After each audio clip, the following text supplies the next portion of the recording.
thank you everyone for coming out on this rainy afternoon for what I know will be an unforgettable poetry reading. I'm Jennifer King, director of the Stuart A. Rose Manuscript Archives and Rare Book Library, and it is on behalf of the Emory Libraries that I welcome you to Emory University for this afternoon's poetry reading with Ada Limon, the 24th Poet Laureate of the United States.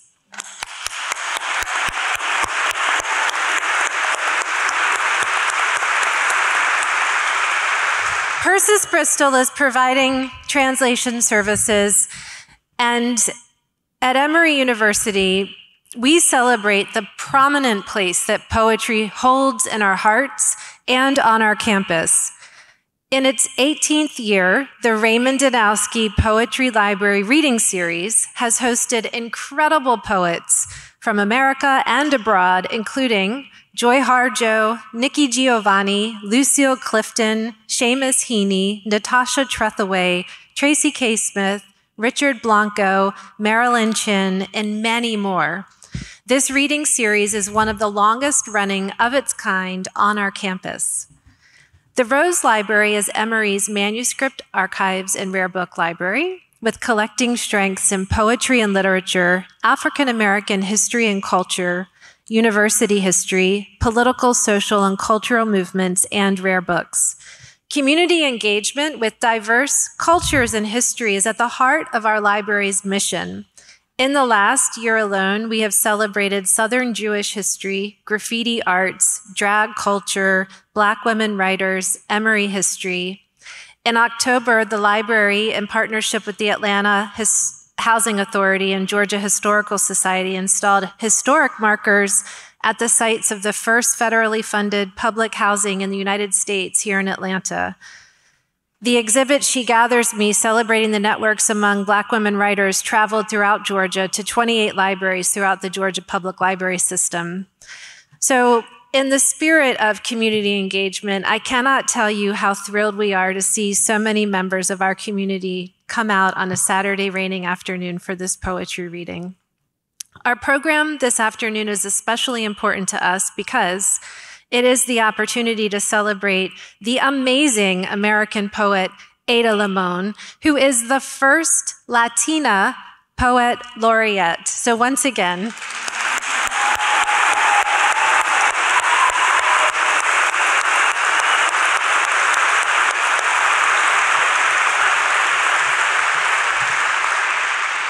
and just an acknowledgement before we start, I do want us to acknowledge the Muskogee Creek people who lived, worked, produced knowledge on, and nurtured the land where Emory's Oxford and Atlanta campuses are now located. In 1821, 15 years before Emory's founding, the Muskogee were forced to relinquish this land. The library recognizes the sustained oppression, land dispossession, and involuntary removals of the Muskogee and Cherokee peoples from Georgia and the Southeast. I also want to acknowledge my colleagues, Karen Stoley, Viola Hartfeld-Mendez in Spanish and Portuguese Studies, Tiffany Yannick in the Emory Creative Writing Program, and the Hightower Fund that made this program possible. And a special thank you to the organizers, planners, curators, archivists for all they have done to make today happen, especially Jason Lowery, Aaron Glogowski, Gabby Hale, and Ayana Bohannon and Frances Intenbach. So thank you, everyone.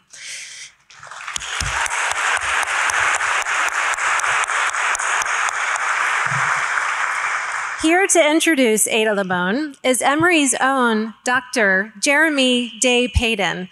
Jeremy grew up in Italy, Latin America, the Caribbean, and the US, and has been quoted as saying, "There exists no divide between language and culture." He is an Emory alum who received his PhD in Spanish in 2004, which was a year before this poetry series launched. He is the author of one chapbook, Broken Tulips, put out by Accents Publishing. His poems have appeared in such places as the Atlanta Review, Beloit Poetry Journal, Cortland Review, Louisville Review, Naugatuck River Review, and Rattle, among others. He is also professor of Spanish and chair of the Division of Humanities at Transylvania University in Lexington, Kentucky. Jeremy, thank you so much for coming down to Atlanta this weekend to introduce Ada Limon.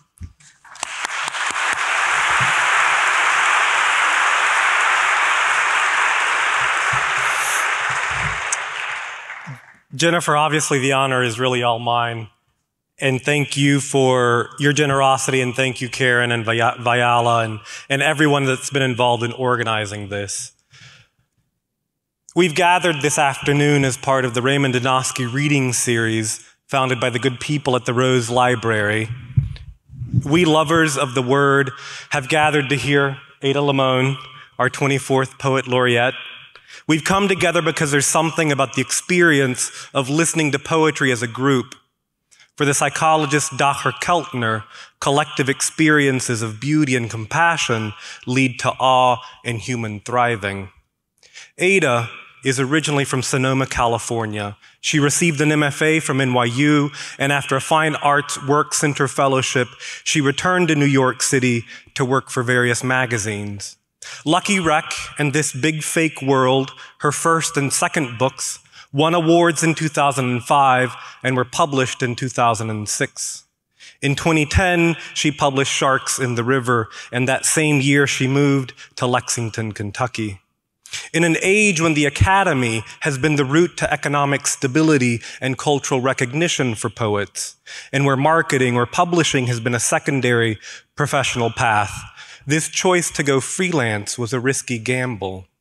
Since moving to the bluegrass, she has published 3 more books, widely celebrated by readers and critics alike: Bright Dead Things in 2015, The Caring in 2018, and The Hurting Kind in 2022. Ada is a poet who isn't just bi-coastal, but who knows the heartland, knows America.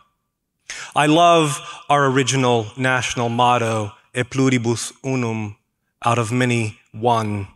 I love it because it describes a hope. I love it because this nation, to quote Walt Whitman, contains multitudes.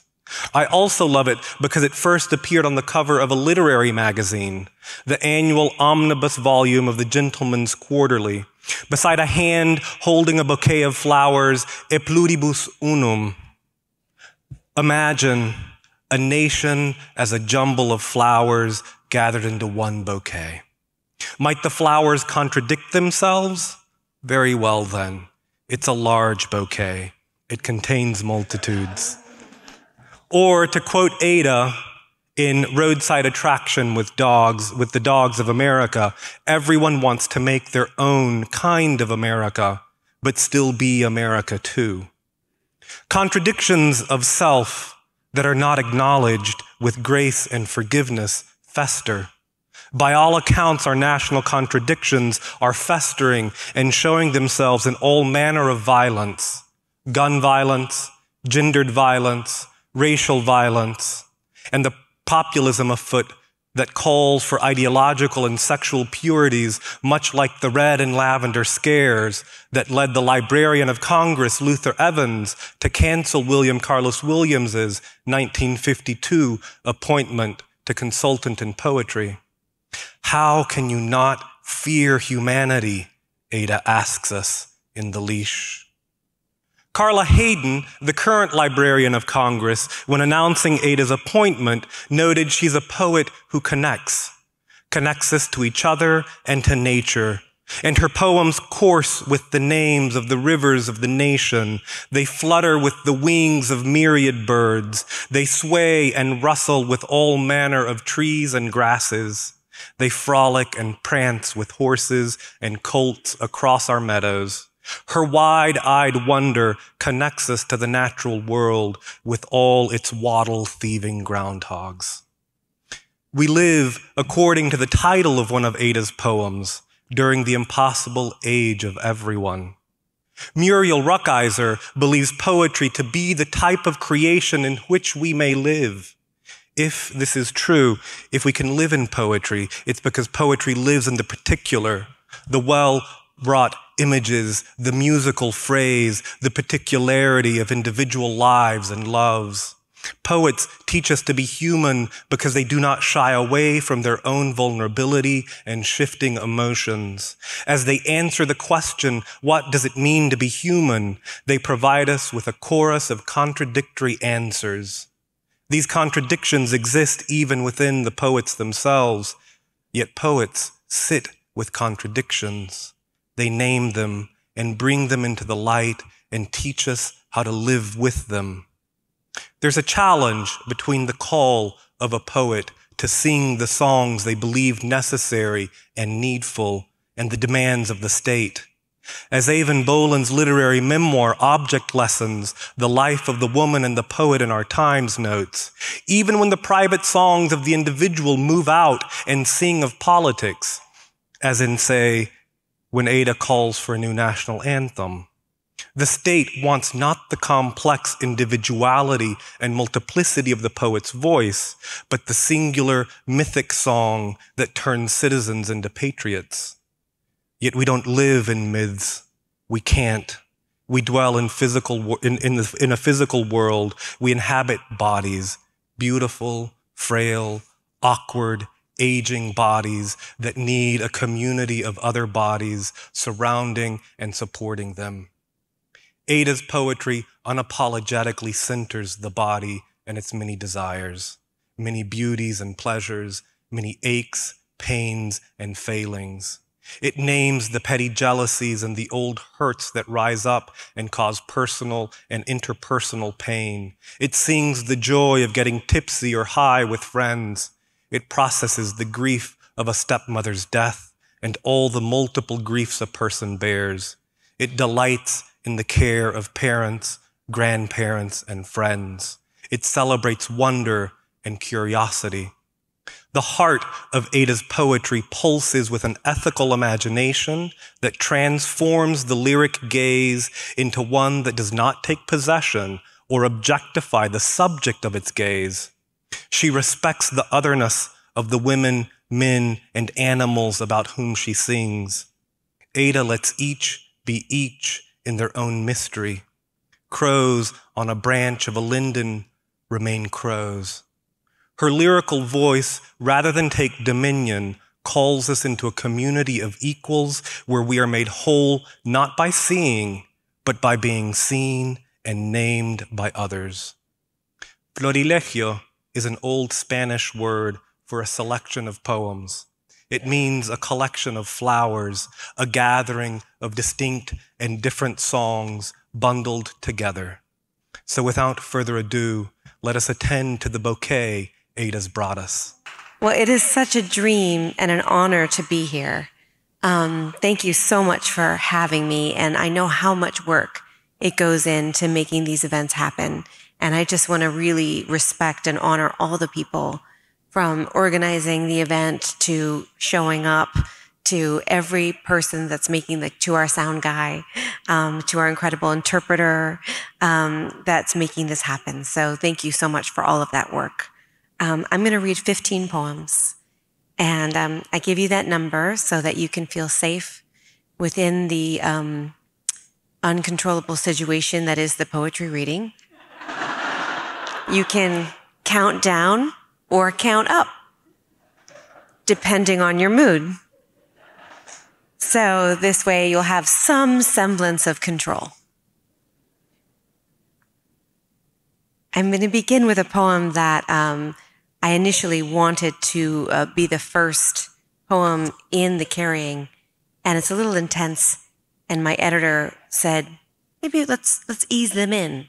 And here I am ignoring his advice and beginning with this poem. The Leash. After the birthing of bombs, of forks and fear, the frantic automatic weapons unleashed, the spray of bullets into a crowd holding hands, that brute sky opening in a slate metal maw that swallows only the unsayable in each of us, what's left? Even the hidden nowhere river is poisoned orange and acidic by a coal mine. How can you not fear humanity? Want to lick the creek bottom dry, to suck the deadly water into your own lungs like venom? Reader, I want to say, don't die. Even when silvery fish comes back belly up and the country plummets into a crepitating crater of hatred, isn't there still something singing? The truth is, I don't know. But sometimes I swear I hear it, the wound closing like a rusted over garage door, and I can still move my living limbs into the world without too much pain. Can still marvel at how the dog runs straight toward the pickup trucks, breaknecking down the road because she thinks she loves them. Because she's sure, without a doubt, that the loud, roaring things will love her back. Her soft, small self alive with desire to share her goddamn enthusiasm. Until I yank the leash back to save her, because I want her to survive forever. Don't die, I say. And we decide to walk for a bit longer. Starlings high and fevered above us, winter coming to lay her cold corpse down upon this little plot of earth. Perhaps we are always hurtling our bodies toward the thing that will obliterate us, begging for love from the speeding passage of time. And so maybe, like the dog obedient at my heels, we can walk together, peacefully, at least until the next truck comes. Thank you.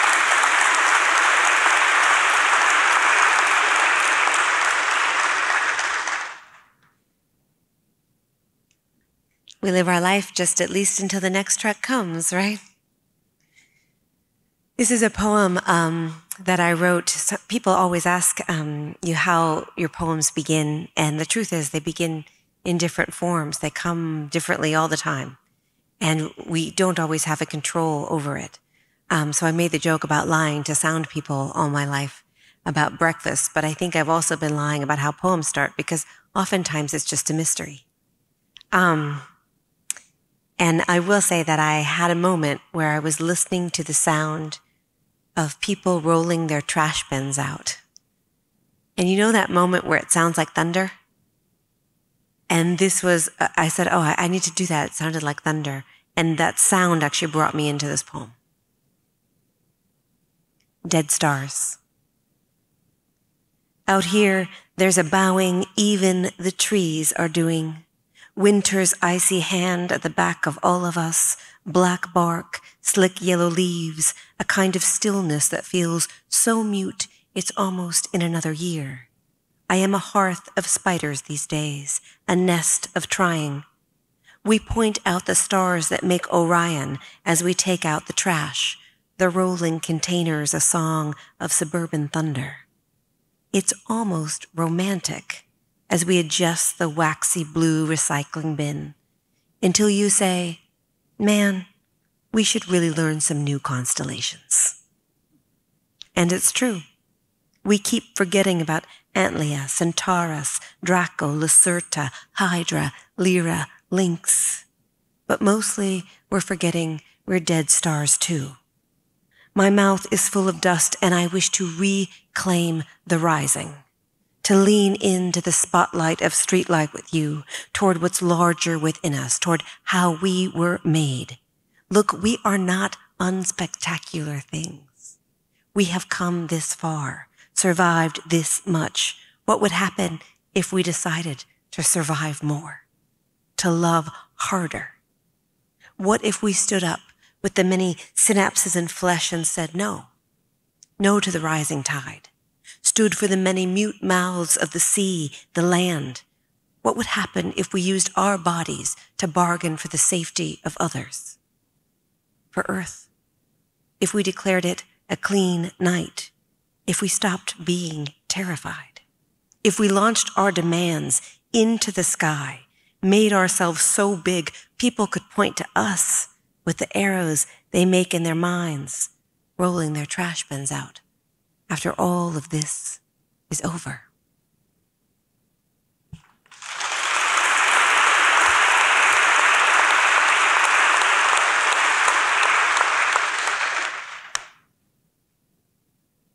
This is a poem that I wrote right when I was in the middle of fertility treatments. And just so you know, the speaker is happily child-free.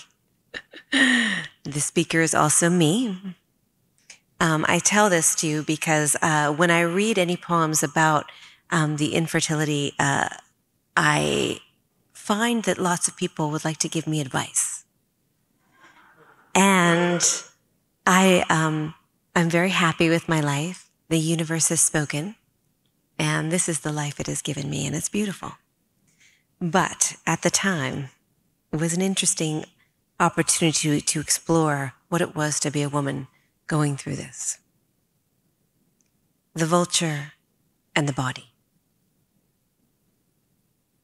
On my way to the fertility clinic, I pass 5 dead animals. First, a raccoon with all 4 paws to the sky, like he's gonna catch whatever bullshit load falls on him next. Then a grown coyote, his golden furred body soft against the wet cement lip of the traffic barrier, trickster no longer, and eye closed to what's coming. Close to the water tower that says, Florence, y'all, which means I'm near Cincinnati, but still in the bluegrass state, and close to my exit, I see 3 dead deer, all staggered but together, and I realize, as I speed past in my death machine, that they are a family. I say something to myself that's in between a prayer and a curse. How dare we live on this earth? I want to tell my doctor about how we all hold a duality in our minds, futures entirely different, footloose or forged. I want to tell him how lately it's enough to be reminded that my body is not just my body, but that I'm made of old stars and he's too.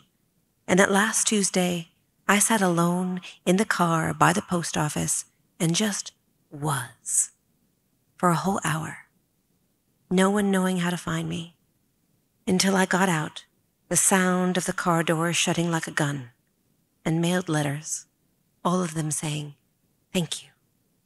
But in the clinic, the sonogram wand showing my follicles, he asks if I have any questions and says, things are getting exciting.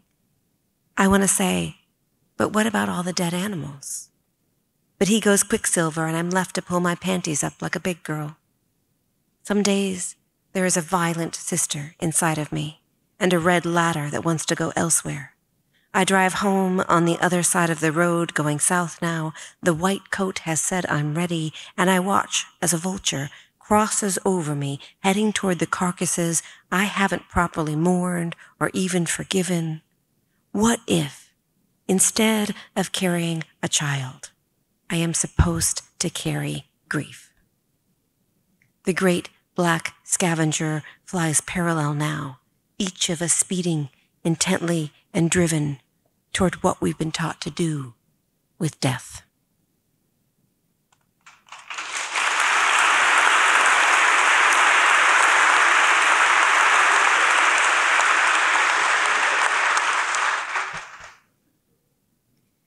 The first time I read from The Carrying, I had this line of really wonderful women come up and ask about my diet and my doctors, and I thought, oh, I must do a proper introduction to this book from here on out.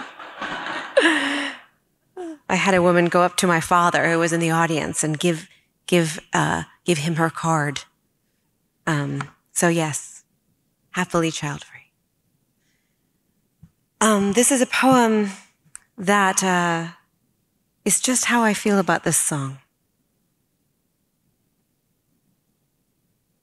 A new national anthem. The truth is, I've never cared for the national anthem. If you think about it, it's not a good song. It's too high for most of us, with the rocket's red glare. And then there are the bombs. Always, always, there is war and bombs. Once I sang it at homecoming and threw even the tenacious high school band off key. But the song didn't mean anything, just a call to the field, something to get through before the pummeling of youth. And what of the stanzas we never sing? The third that mentions no refuge could save the hireling and the slave. Perhaps the truth is, every song of this country has an unsung third stanza. Something brutal, snaking underneath us as we absent-mindedly sing the high notes with a beer sloshing in the stands, hoping our team wins. Don't get me wrong, I do like the flag, how it undulates in the wind like water, elemental, and best when it's humbled, brought to its knees, clung to by someone who has lost everything, when it's not a weapon, when it flickers, when it folds up so perfectly you can keep it until it's needed, until you can love it again, until the song in your mouth feels like sustenance, a song where the notes are sung by even the ageless woods, the Red River Gorge, the short grass plains, the fistful of land left unpoisoned, the song that's our birthright, that's sung in silence when it's too hard to go on, that sounds like someone's rough fingers weaving into another's, that sounds like a match being lit in an endless cave, the song that says, my bones are your bones, and your bones are my bones. And isn't that enough?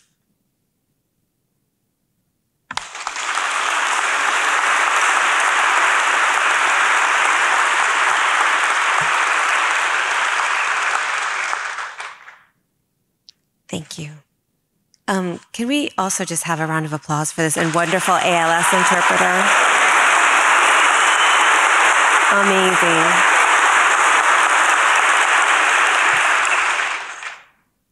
I keep wanting to sort of just go over there and watch, but then I realize I also have to read. It's a real gift when you get to see it. This is a poem that right about this time of year I need. I'm not a winter person.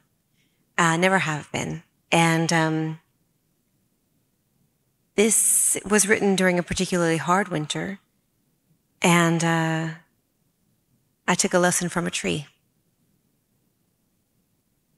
This is the kind of things you get to say as a poet. And you say it very seriously.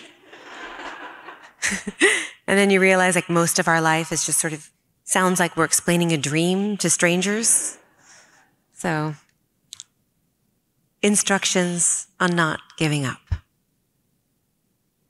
More than the fuchsia funnels breaking out of the crabapple tree. More than the neighbor's almost obscene display of cherry limbs shoving their cotton candy-colored blossoms to the slate sky of spring rains. It's the greening of the trees that really gets to me. When all the shock of white and taffy, the world's baubles and trinkets leave the pavement strewn with the confetti of aftermath, the leaves come. Patient, plodding, a green skin growing over whatever winter did to us, a return to the strange idea of continuous living. Despite the mess of us, the hurt, the empty. Fine then, I'll take it. The tree seems to say, a new slick leaf unfurling like a fist to an open palm. I'll take it all.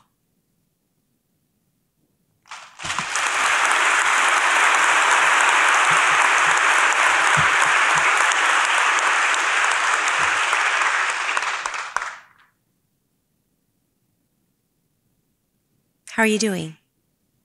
Are you good? You're good?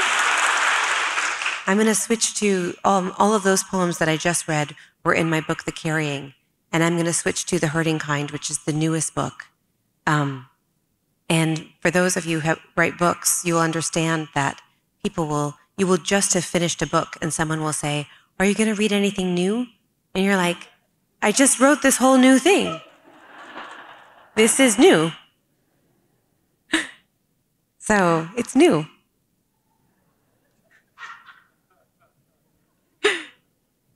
This is oftentimes I'll say, oh, this is a poem about this, and then it's never about that, and I've recognized that about myself. So I will say this is a poem about a groundhog, but really it is not a poem about a groundhog. And yet it is. Give me this. I thought the neighbor's cat, back to clean the clock of the fledgling robins, low in their nest, stuck in the dense hedge by the house. But what came was much stranger.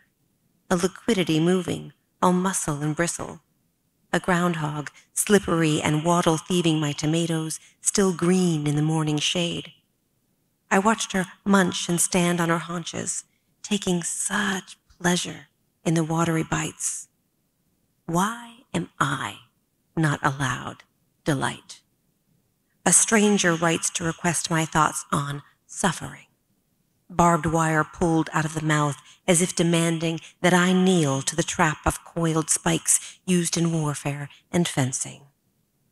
Instead, I watch the groundhog more closely, and a sound escapes me, a small spasm of joy I did not imagine when I woke.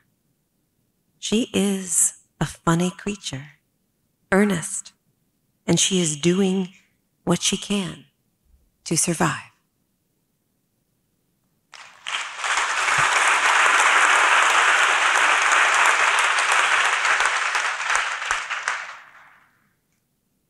People will tell you that I sneak little rebellions in my poem. And that's a little rebellious poem. And it comes from, if you're a writer of color, you often get asked to write about your trauma. And I decided to write about a groundhog. It's just blooming here, I think. Forsythia, you guys have forsythia? If you don't know what that is, it's that beautiful yellow wild bush. Sometimes it's tamed, but kind of wants to take off. And this is a prose poem I wrote. That's for my stepmother, who died in 2010.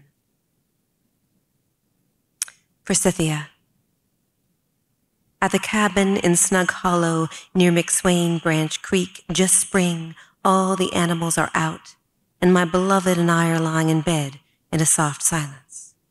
We are talking about how we carry so many people with us wherever we go, how even when simply living, these unearned moments are a tribute to the dead. We are both expecting to hear an owl as the night deepens. All afternoon from the porch, we watched an eastern towhee furiously build her nest in the untamed forsythia, with its yellow spilling out into the horizon. I told him that the way I remember the name forsythia is that when my stepmother, Cynthia, was dying that last week, she said lucidly but mysteriously, "More yellow." And I thought, yes, more yellow. And I nodded because I agreed. Of course, more yellow. And so now, in my head, whenever I see that yellow tangle, I say, for Cynthia, for Cynthia, forsythia, forsythia, more yellow. It is night now, and the owl never comes. Only more of night and what repeats in the night.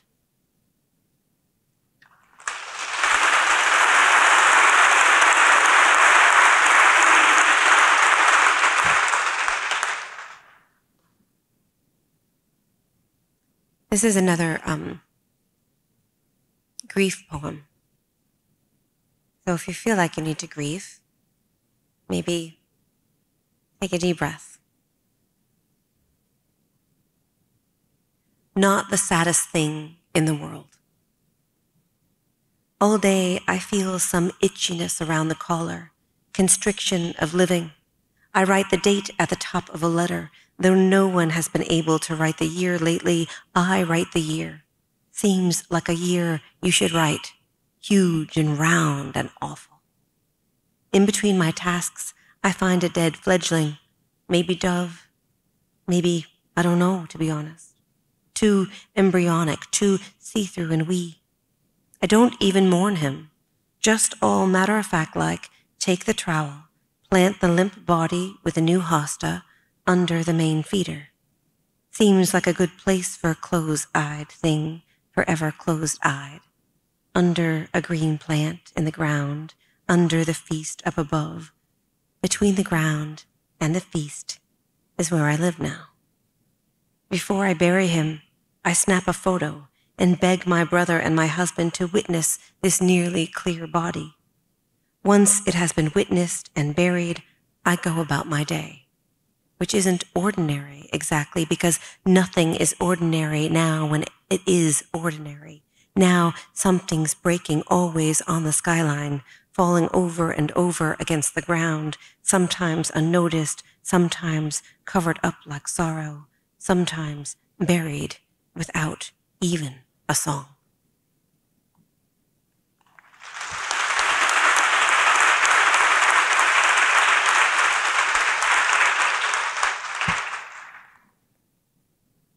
This is a poem I wrote, like many of us, when we were going through the early days of the pandemic and we were isolating. There was a time to reconsider some old myths that were not useful in our lives, and I used that time to do that. And one of the things that struck me was that my whole life, people had been telling me that I was from a broken family because my parents were divorced. And here I was standing on my lawn alone, and I thought, that's not true at all. And I thought, who has ever been telling me that? And why did I listen? Because my wholeness was just more abundant than other people's wholeness. My family was 4 people, 4 parents. And so this word came to me, this first line came to me, and that's how the poem began. Joint custody. Why did I never see it for what it was? Abundance. 2 families, 2 different kitchen tables, 2 sets of rules, 2 creeks, 2 highways, 2 step-parents with their fish tanks or 8-tracks or cigarette smoke or expertise in recipes or reading skills. I cannot reverse it, that original chaotic track. But let me say, I was taken back and forth on Sundays, and it was not easy, but I was loved each place. And so I have 2 brains now, 2 entirely different brains. The one that always misses where I'm not, and the one that is so relieved to finally be home.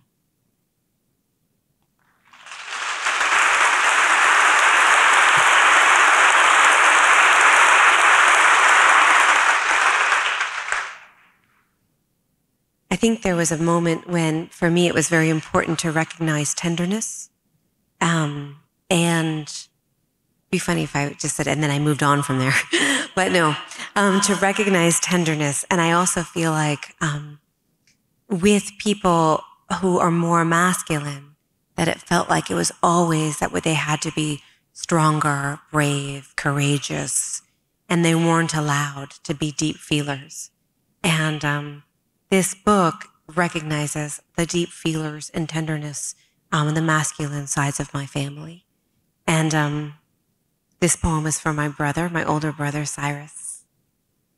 It does have snakes in it, so I don't have a snake phobia. But if you do, just so you know, there are snakes in this.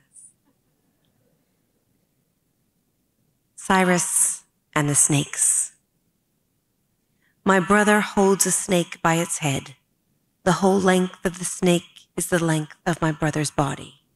The snake's head is held safely, securely, as if my brother is showing it something in the high, distant grass. I don't know why he wants to hold them. Their strong bodies wrapping themselves around the warmth of his arm, constricting and made of circles and momentum, slippery coolness, smooth against the ground.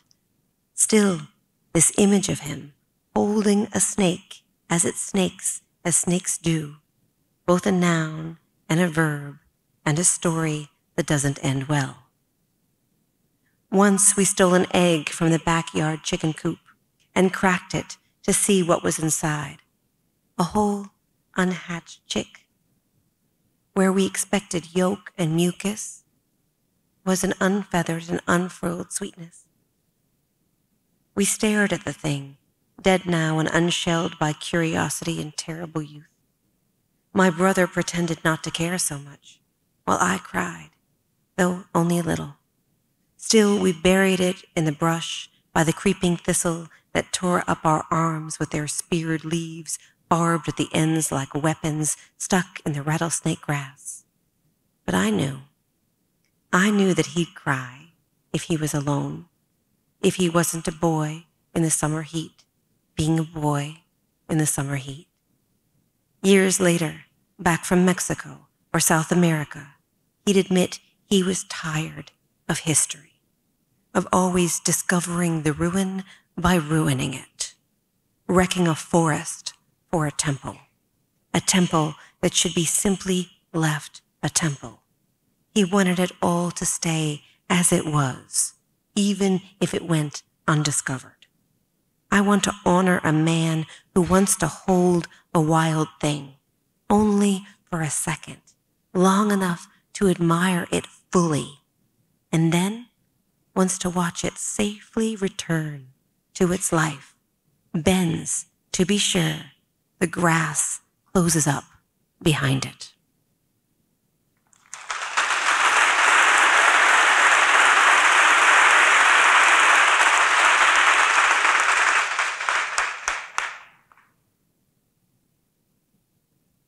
And I think it's just 2 more poems. I'm hoping that's right. Oh no, here it is. 3 more poems. How are you doing? You good? Okay, 3 more poems. I wanted to read this poem because my dear friend is in the audience who helped me make this a poem. And Jericho Brown is an incredible poet, but he's an incredible editor, as well as a wonderful friend. And I read this because I kept trying not to let the poem be what it was about.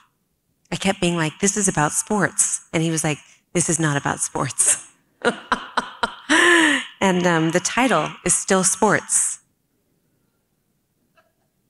That's the one thing I maintained. But it really is much more about that. And he helped me recognize the core, the heart of the poem. So thank you, Jericho. Sports. I've seen my fair share of baseball games, eaten smothered hot dogs in Kansas City, and carne asada burritos in San Francisco in the sunny stands on a day free of fog. I've sat in a bar for hours watching basketball and baseball and the Super Bowl. And I've even high-fived and clinked my almost empty drink with a stranger because it felt good to go through something together, even though we hadn't been through anything. But the drama of the game, its players. If I'm honest, what I love, why I love, the sounds of the games, even when I'm not interested, half listening, is one thing. When my father and my stepfather had to be in the same room, or had to drop my brother and me off during our weekly move from one house to another, they, for a brief moment, would stand together in the doorway or on that gravel driveway, and it felt like what true terror should feel like. 2 men who were so different you could barely see their shadows attached in the same way. And just then, when I thought I couldn't watch the pause lengthen between them, they'd talk about the playoffs, or the finals, or whatever team was doing whatever thing that required that season. And sometimes they'd even shrug or make a motion that felt like 2 people who weren't opposites after all. Once, I sat in the car and waited for one of them to take me away.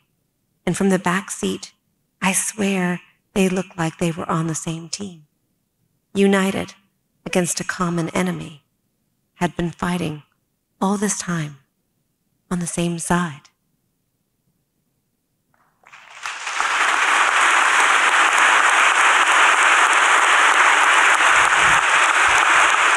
Thank you. poem would have had a much longer opening, and you'd be like, huh, where's she going with this? For a long time, if it wasn't for a wonderful phone call with Jericho. This is a poem that I wrote originally for Greenpeace, and I wrote it after the 2017 fires in Sonoma, California, where I'm from, where I was married, and where I still have a small apartment. They had asked me to write something about the climate crisis, and I didn't know where to begin. And I went for this long walk in the mountains, and I found this tree. And this poem came. Salvage. On the top of Mount Pisgah, on the western slope of the Mayacamas, there's a madrone tree that's half burned from the fires, half alive from nature's need to propagate. One side of her is black ash, and at her root is what looks like a cavity hollowed out by flame. On the other side, silvery green broadleaf shoots ascend toward the winter light, and her bark is a cross between a bay horse and a chestnut horse, red and velvety like the animal's neck she resembles. Staring at that tree for a long time now, I am reminded of the righteousness I had before the scorch of time. I miss who I was. I miss who we all were before we were this, half alive to the brightening sky, half dead already. I place my hand on the unscarred bark that is cool and unsullied, and because I cannot apologize to the tree, to my own self, I say, I am sorry. I am sorry I have been so reckless with your life.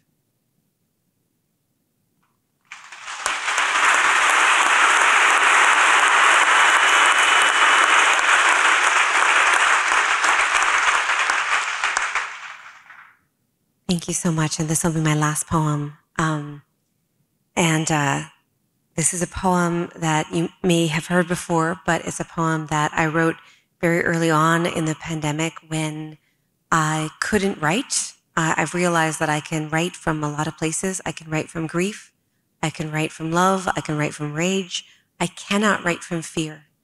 And that might be something that you go through as well. But it's very silencing. Anxiety and fear are the places that it's very hard for me to write through. And what happened was I kept trying to go to the page, and I'd think of a word like osseous, and I'd be like, ooh, I'm going to write a poem with osseous in it. Or I'd think about, and then nothing would happen. And I had thought maybe for a moment that poetry had forsaken me. And then suddenly I realized I was collecting all of these words and subjects, and it was a poem. And this was sort of the first poem that brought me back and made me think, okay, I can write, and I'm so grateful for it. If you can be grateful for your own work, I'm very grateful for this poem, because it reminded me that we can write ourselves back into the world. The end of poetry. Enough of osseous and chickadee and sunflower and snowshoes, maple and seeds, samara and shoot. Enough chiaroscuro, enough of thus and prophecy and the stoic farmer and faith and our Father and 'tis of thee.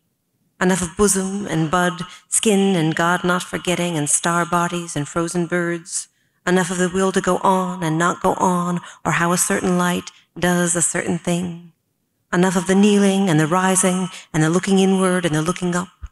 Enough of the gun, the drama, the acquaintance's suicide, the long-lost letter on the dresser. Enough of the longing and the ego and the obliteration of ego.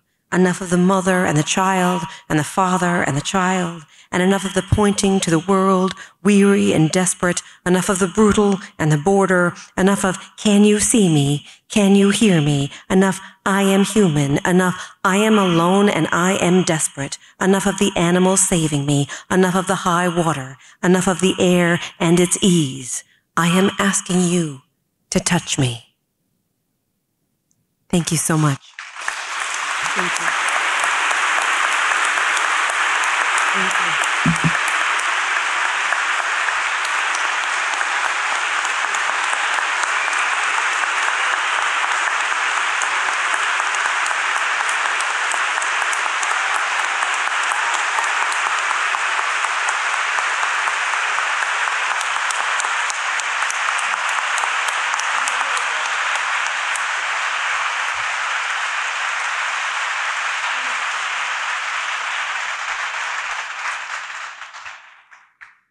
Ada Limon, thank you for your beautiful voice and beautiful, unforgettable poetry. One more, sorry.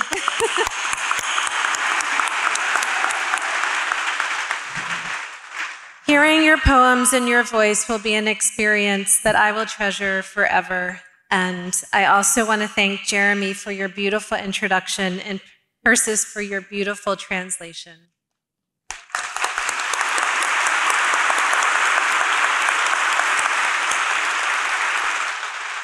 A recording of the program this afternoon will be available on Emory's YouTube channel, as well as a podcast interview that Emory's president Fenves recorded yesterday with Ada Limon, so please look for that. And I'm also really looking forward to the press coverage. There is a kid press in the front row taking notes and taking photographs, so thank you for being here.